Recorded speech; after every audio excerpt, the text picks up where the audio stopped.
you. I feel good, you look great. I like you, I can't wait. A first time, a first date. You're so fine, I'm so late. You sip wine. Hai hello, salam sejahtera Malaysia. Selamat datang ke channel Fels Lifestyle. Tontonan Bapak yang saya amat hormati, berkaitan dengan berita duka cita yang diterima oleh rakyat Malaysia, di mana Tun Daim Zainuddin telah pergi meninggalkan kita. Dan apa yang mengejutkan, ada satu kenyataan daripada Tun Dr. Mahathir Mohamad. Seperti yang kita tahu, Tun Daim Zainuddin dan Tun Mahathir adalah sekutu yang rapat. Pada waktu Mahathir pernah menjadi Perdana Menteri dulu, Daim Zainuddin kita boleh katakan adalah orang penting bagi Tun Mahathir. Saudara-saudara, tak sangka kenyataan Tun Mahathir telah menarik perhatian ramai orang. Ini adalah perkongsian daripada Harapan Daily bertarik 14 November. Sampainya hati Tun M ambil kesempatan fitnah Anwar. Sampai hati Tun Mahathir ambil kesempatan fitnah. Dendam Tun tiada siapa berani melawan. Saya terkejut membaca ulasan Mahathir di atas pemergian Allahyarham Tun Daim Zainuddin. Antara ulasan beliau ialah tanpa sebab, kerana dendam. Inikah balasan yang menimpa kerana dendam. Sampai hati di saat keluarga kesedihan, Mahathir ambil kesempatan mengulas kematian tersebut dengan politikkan provokasi negatif. Saya tidak mahu komen orang yang sudah tiada, tetapi penulisan itu sungguh tidak adil kepada Anwar Ibrahim sebagai ketua kerajaan hari ini. Mahathir cuba menggambarkan Anwar sebagai pendendam, kononnya di usia akhir Allahyarham Tun Daim diherdik. Pernah Anda mendengar Anwar mengherdik? Malah Anwar tidak campur tangan atas urusan SPRM yang seolah-olah terlepas dari penjara di era kerajaan Madani ini. Mari kita imbas kembali cerita kisah dendam yang coba dimainkan oleh Mahathir untuk melahirkan persepsi buruk. Mahathir ini dalam apa situasi sanggup lakukan apa saja demi memenuhi hawa nafsu. Anda masih ingat Anwar dipecat sebagai TPM dan diaibkan dengan fitnah kes liwat? Tidak cukup dengan itu, pada hari Anwar dipecat, rumah rasmi timbalan Perdana Menteri pula dipotong bekalan elektrik. Anwar dengan bantuan sahabat-sahabatnya terpaksa berpindah dan kelihatan Anwar memandu sendiri kendaraannya berpindah ke rumah di Damansara. Keesokannya, jawatannya sebagai timbalan Presiden UMNO digugurkan. Habis Mahathir canangkan di akbar-akbar mengaibkan timbalannya. Polis atau SPRM belum lagi melakukan sebarang siasatan, tetapi Mahathir telah mendahului dengan pelbagai tuduhan. Ketika Mahathir mahu Paklah meletakkan jawatan, dia sanggup menyerang Paklah dengan bekerjasama dengan pemimpin UMNO. Selepas itu Mahathir lakukan perkara serupa. Diangkat Najib, terus menjadi PM dan minta Najib lepaskan jawatan. Anda bayangkan dendam Mahathir. Bila Najib tidak mahu mendengar arahannya, dia sanggup bertemu musuh politiknya, Anwar yang dia penjarakan dahulu, semata-mata mahu menjatuhkan Najib. Dendamnya tidak berakhir di situ. Sebaik saja menjadi PM kali kedua, rumah Najib diserbu pihak polis. Apa kata Mahathir ketika dia bersama PH untuk jatuhkan Najib? Jika saya tidak menggunakan DAP, kita tidak akan mencapai majority dan Najib akan terus menjadi Perdana Menteri.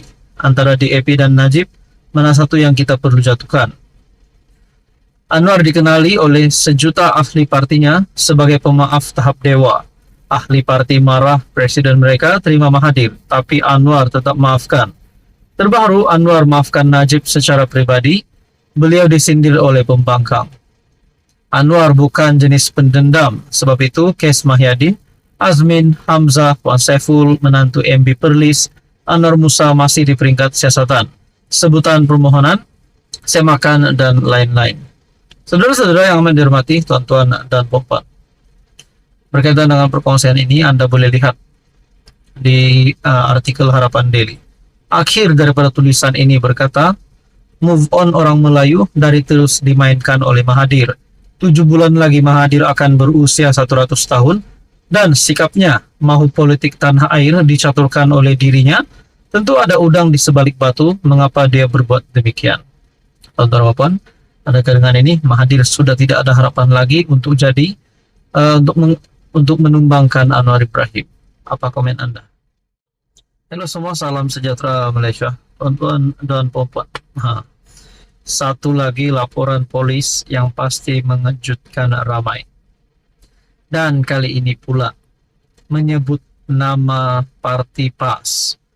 Saudara-saudara, banyak yang cakap Parti PAS ini parti yang menunggang agama. Ada yang cakap Parti PAS ini tidak mampu dan tidak sesuai untuk menjadi kerajaan. Untuk menumbangkan Anwar jauh sekali. Tapi seperti yang kita tahu, Parti PAS adalah antara parti yang mempunyai kursi parlimen terbanyak di Malaysia. Namun saudara-saudara, berkaitan dengan berita ini adalah satu perkara sensitif di mana laporan polis. Seorang wanita kononnya beliau diraba oleh seorang pemimpin pemuda PAS yang juga bos beliau kini semakin panas dan sukar untuk dibenamkan begitu saja. Perkongsian daripada Harapan Daily bertarik 13 November. Pemuda PAS sibuk main raba-raba ke? Nah, saudara-saudara, kalau perkara ini benar, adakah dengan ini ramai penyokong ataupun ramai pemimpin-pemimpin ahli-ahli PAS akan keluar parti? Bahkan ia kini disebarkan dalam pelbagai bentuk dan dakwaan oleh seorang bekas pemimpin pemuda PAS Selangor yang disingkirkan kerana perbezaan pendapat antara mereka. Ketika seorang aktivis PAS menyebarkan poster baru, pemimpin Kesatuan Mahasiswa Universiti Malaya, beliau turut memberikan komen terhadap kepimpinan pemuda PAS yang disifatkan gagal menguasai kepimpinan pelajar di universiti utama negara itu.